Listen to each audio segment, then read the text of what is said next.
Story time. Hello, welcome to episode 2 of Story Time, and I'm Chris Hanbury from Serious Squash. Important topic, I think, for everyone right now I wanted to talk about today was the future of squash. Whether you're a squash player, you're a professional, you're a coach, maybe you are obviously a club owner. Pretty worrying, I mean, obviously for the entire world right now, lots of problems going on for almost every industry, but in particular squash. High risk sport, obviously, for being in an enclosed space, kind of breathing the same circulated air. Sometimes there's like a bit of body contact. So we have a lot of things going against us compared to some other sports. So what is the future of squash going to look like? Do we have less squash clubs? Do we have less squash professionals? There's been a lot of squash pros that have retired in the last 6 months, and I think that number is going to just keep going. A few of the women have decided to start a family and have babies, which is great. Obviously squash is probably a tough way to make a living for most coaches and professional squash players, even when, before COVID. So now it's going to be that much more difficult.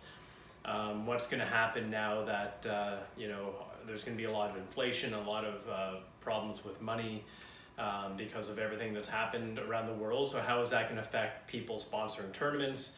That's going to be a huge issue as well. So I honestly, I don't have a lot of these answers. It's just being in the industry, being a fan, being a coach, a squash player. Obviously, it's pretty concerning.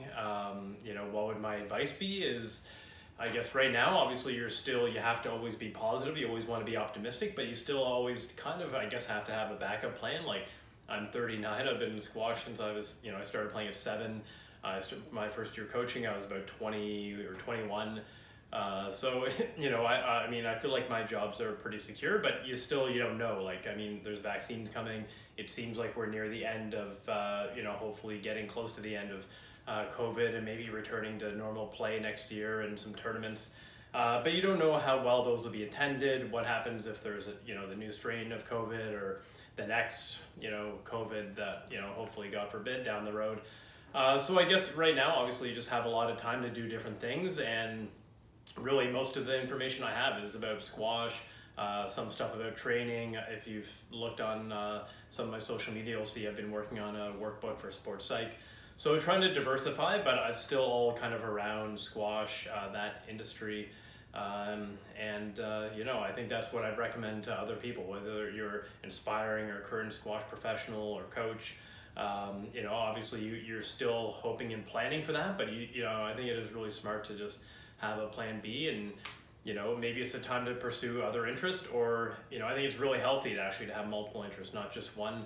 I think that's kind of when I got in trouble as a junior, just too narrow-minded just on squash. So I think it's a really good time, whether it's learning an instrument or a language or just taking a course, or I'm on YouTube a lot, just learning about different things right now. So I think it's a really good time to contemplate and learn things and think about what you want to do with your future. So I know maybe I'm sounding a little bit like a life coach, but I obviously don't have all the answers, but just I think it's a really interesting topic, something that I know I'm not the only one dealing with, and I'm actually more interested maybe in hearing what everyone here has to say. So if you just maybe comment below and let me know what you think the future of squash is going to be. Are we going to really struggle? I don't think we're going to go the way of racquetball did, but obviously I think the numbers are going to dip a lot. I think the number of clubs are going to dip a lot.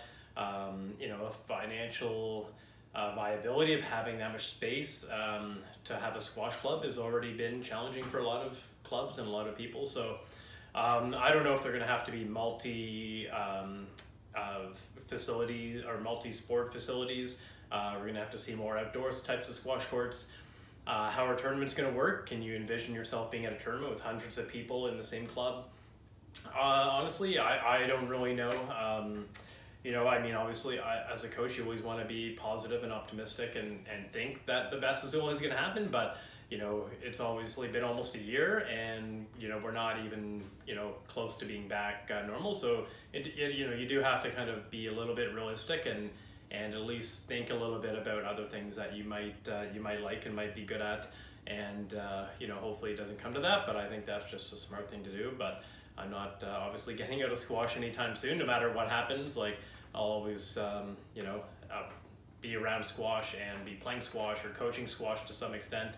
Hopefully it'll go back and it can just be normal, and it'll be just going to lots of tournaments and helping juniors and university kids get the most out of them, and I think that's really rewarding. But we'll see. It's not up to me. It's I guess up to all of us, and also up a lot to COVID and the entire kind of health community and how we can handle it moving forwards, and any other further problems that arise like this. So I guess that's it. A little bit of a rant. I wish I actually had more answers. That's kind of what I wanted to do with this, was actually go into topics I'm really knowledgeable about, but I also thought the future of squash, like, should you be worried? What if, so I think that's a really interesting topic, and looking for some comments. So I hope you enjoyed episode 2, story time, and I think episode 3 of story time, I'll try to make a little more positive spin, and I'll go on to a more squash specific detail. I'm not sure exactly what yet, but probably sometime in the next few days I'll release something. So I hope you enjoyed this. Yeah, comment and I'll get back to you, and hopefully we can all see this through as a squash community and be stronger for it, because sometimes you got to go through adversity, and this is the most adversity we've ever had to go through as a squash community.